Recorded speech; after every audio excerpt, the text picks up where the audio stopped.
Hey guys, welcome back to my channel. So today we're going to do something a little bit different than my normal videos, and we are going to talk about the things I wish I knew before moving abroad. Now, this is not going to be the perfect Pinterest style study abroad brochure version. This is going to be the real stuff that you only get once you've experienced crying in the grocery store. Now, if you've moved abroad before, you know. So just a little bit of context before we get started. I moved abroad for the first time out of high school to study in Germany.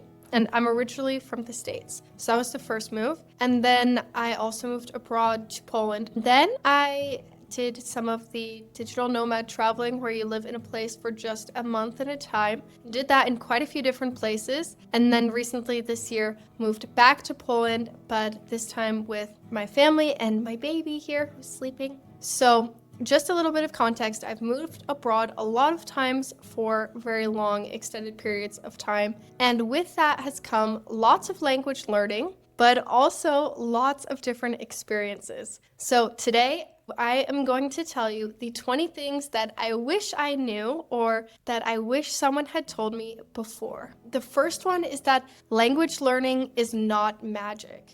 The way people talk about immersion, they make you think that as long as you are in a place, you just automatically learn a language. I don't know, everyone says things like, oh, and you know the immersion. Like as if that takes all of the brunt of language learning. Like all you have to do is move there. And then somehow something's just gonna change in your brain and boom, you're gonna know a new language. You can learn it like as if you don't have to put in any work. I don't know, this way of speaking makes it sound like the language will just like, you get off the plane and it's like, boop, download, already there. And that's not true at all. Spoiler alert, you can literally not learn anything if you choose not to. And I've met many people who have done that. It's not all that irregular. But the reality is that you actually have to practice, you have to make mistakes, you have to look a little dumb and try again. You also have to study and you have to learn, and it's all of these things combined. It's not just magic. So on the same line, number 2 is that language learning comes in waves. Some days you feel really quite fluent and unstoppable and you feel so confident out in the city, like you're doing so well, you're communicating so well, everyone understands you, you hear so many words that you understand, like you just feel so on top of it, and that is the best feeling in the world. And then it could literally be the next day you feel so insecure about your language skills, you feel like you don't know anything, and the last thing that you want to do in the world is leave and have to communicate with a stranger. With that, a lot of things become really difficult. Going to the post office or having a package delivered, even having to communicate that, going to the gym and having to talk to someone, those things become a lot harder because you're feeling insecure about your language skills. So these waves don't mean that you're failing and you're not learning. It just means that you're going through the process of learning a language, and it takes a lot of trial and error and learning and processing, and it's not just done right away, it's a process. Number 3 is that your brain will get tired in a way that you've never experienced before. Now, if you're actively really trying to learn this new language in a new place, it is exhausting for your brain. It's honestly, I think, how a kid probably feels when you're just getting so much input and content all the time and you're trying to process it. It can be exhausting and you can feel like you're not really doing much because all you're doing is living your normal life, except your brain is working a million times harder. And so it's hard to understand that fatigue. But language learning fatigue is real, and especially over a really long period of time, it can be really exhausting. It's crazy. I mean, you can do nothing all day and still feel mentally exhausted just from simply thinking in another language, existing in another language, and really taking that in and processing it. Number 4 is that making friends is harder than you think. Now, this comes with some caveats because in your everyday life, you have a lot of circles that you can choose from. You have your work circle or your school circle or your old friends circle, and those are all kind of separate, but they overlap and you meet people through them. And when you don't have those and you just need to find friends, it can be really hard. But at the same time, we'll get into number 5, it's also easier in a weird way. because when you make a friend, and especially if you make friends with another expat, you have something to connect on really quickly. There's a connection right away, and the experience that you're sharing can easily build a friendship. Now, sometimes a friend that you meet abroad for only a couple months can feel closer than some of your oldest friends. It's because you're going through such a unique experience together. But also in this way, sometimes you are thrown into so many new groups when you move to a new place, depending on what you're doing there. And oftentimes those overlap with other expats, and they're in the exact same boat as you.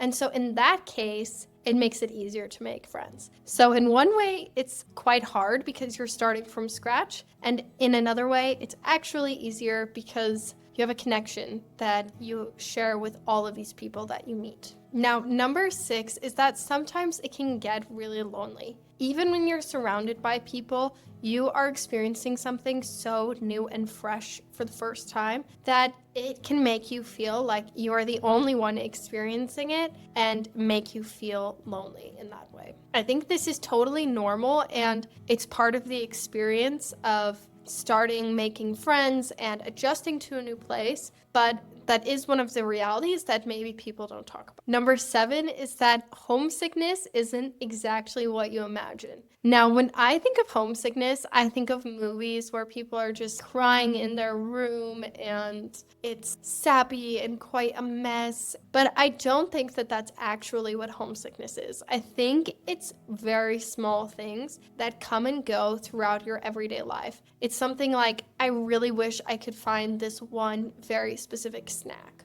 I miss ordering coffee without having to think. Or just that I wish my family understood what my life looked like now. Like, it's very small things that you may encounter here. And I think that has way more to do with homesickness than some dramatic emotional explosion. And maybe that happens too. But I think it has to do with way smaller things that you encounter throughout your day. Number 8 is that it is okay to miss home. It doesn't mean that you made the wrong choice or you can't do it or you're failing, anything like that. It just means that you're human and you're going through a change. Now, number 9 is that people back home assume that you are living your best life 24/7.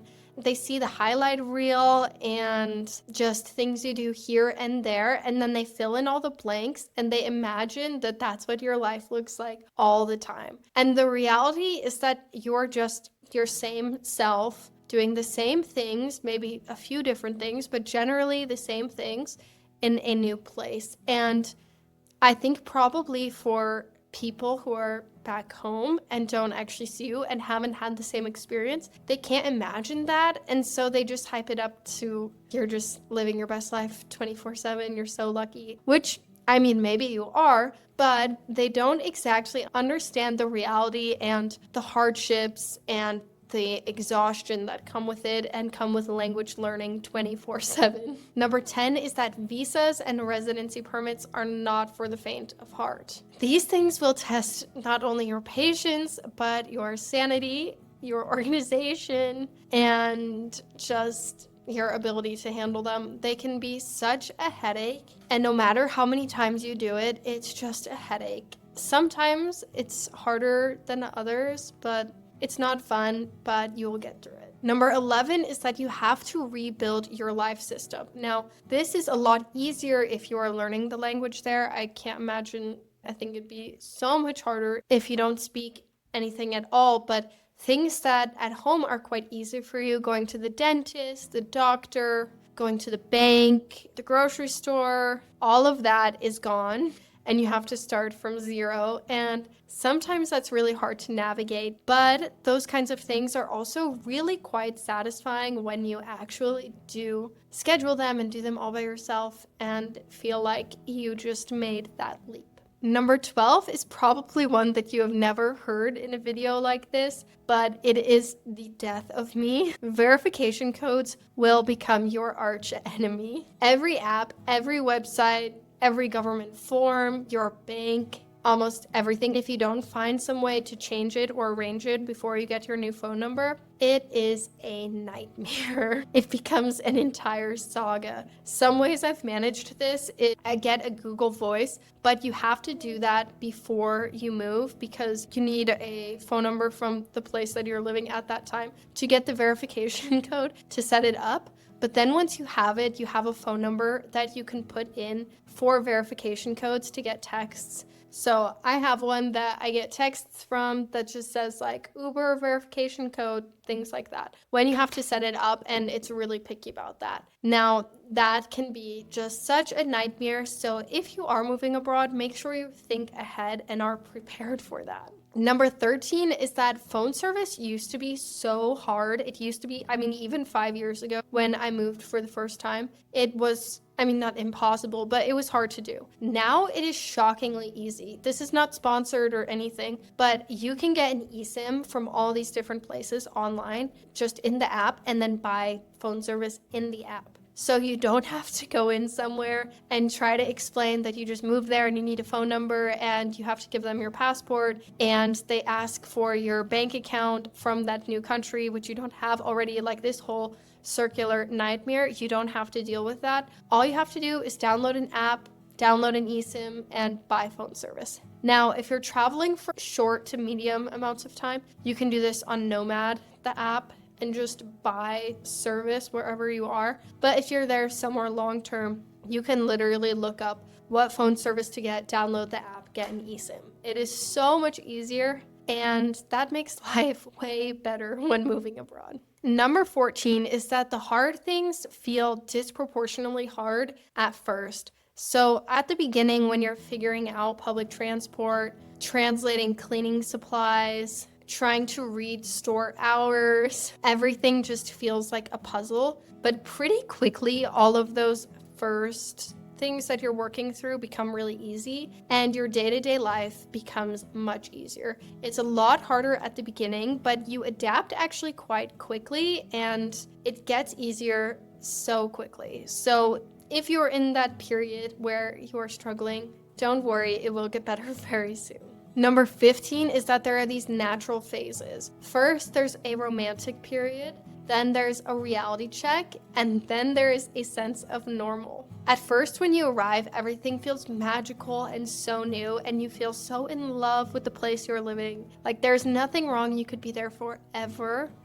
And then you get over that and everything is stressful. You need to go to the dentist, you have to take packages to the post office, and then one day you wake up and it's just like simple. You're just like, yeah, this is my life now. Like it's not crazy different. Like it's not this dream I thought it would be, and it's also not just pure stress. It's just like how it is. It's just life. That's when you like really live in a place and you're really comfortable there and you're really settled. But those phases could be a week each, or they could be 3 months each. It totally depends, but that is a totally normal adjustment that you're gonna go through. Number 16 is that your sense of normal resets shockingly quickly. Things that at once felt super bizarre to you start to be pretty normal. Number 17 is that culture shock is different now. Because of globalization, now especially between Western countries. There are small differences, of course. There are even big differences, but a lot of things are quite similar, and you may be really surprised. Even in the last few years that I've been moving and traveling, things have changed so much, and things used to be so much harder and so much more different, and now they all feel kind of the same. So be prepared for that. Shockingly similar now because of globalization. Number 18 is that time feels weird when you live abroad. It feels so much slower because everything is new. My friend and I were talking about this recently, that the first time living abroad, when we came back, it was only a semester or a year, and it literally felt like an entire lifetime had gone by. Like you just have so many new experiences packed into such a short period of time, and you've changed so much that it feels like it could be a decade. And I think so much of this is that time is measured on really processing and experiencing and these new things times in your life where you're very stagnant, just doing the same thing, go by so quickly. I mean, it could be a year, 2 years, 10 years, and you're just like, what just happened? Like that disappeared, it flew by. But when you have experiences that really make an imprint on you, that time feels so much longer and really sticks with you. Number 19 is that it becomes harder to connect with old friends. It is not because you don't love them, you don't like them anymore. It's because you've had these experiences that they can't relate to. And with that, you've also changed in ways that they haven't. And this is something you can't just sit down over a cup of coffee and explain. And then they're like, oh yeah, cool. And that's it. It's that you've grown and you've changed in a completely different direction. And your old friends just can't understand that. And, that totally depends on the friendship and what that does. But it's okay and it's normal. So expect that if you're moving abroad, that the way that you change and the things you experience also change the relationships that you have. Number 20 is that you will change, even if you swear you won't. Now, in the end, this is just unavoidable. You become more independent, more adaptable, more observant, and sometimes you become quieter and sometimes you become louder. You also begin to feel quite a bit more confident, but also more unsure and insecure and aware of the areas that you need to grow. But in the end, you change, and it's just unavoidable with all of the new experiences you're going through. And that is one of the best parts. So there you have it. Those are the things that I wish I knew before moving abroad for the first time, and honestly, every time. It's not always easy, but it's definitely worth it, and you grow and change in ways you cannot even imagine. If you're thinking about making the leap, just do it. If you like this video, please like and subscribe. It really helps my channel. And please leave in the comments below if you've ever traveled or lived abroad, or if you want to and where you would go. I'll catch you in the next video. Bye.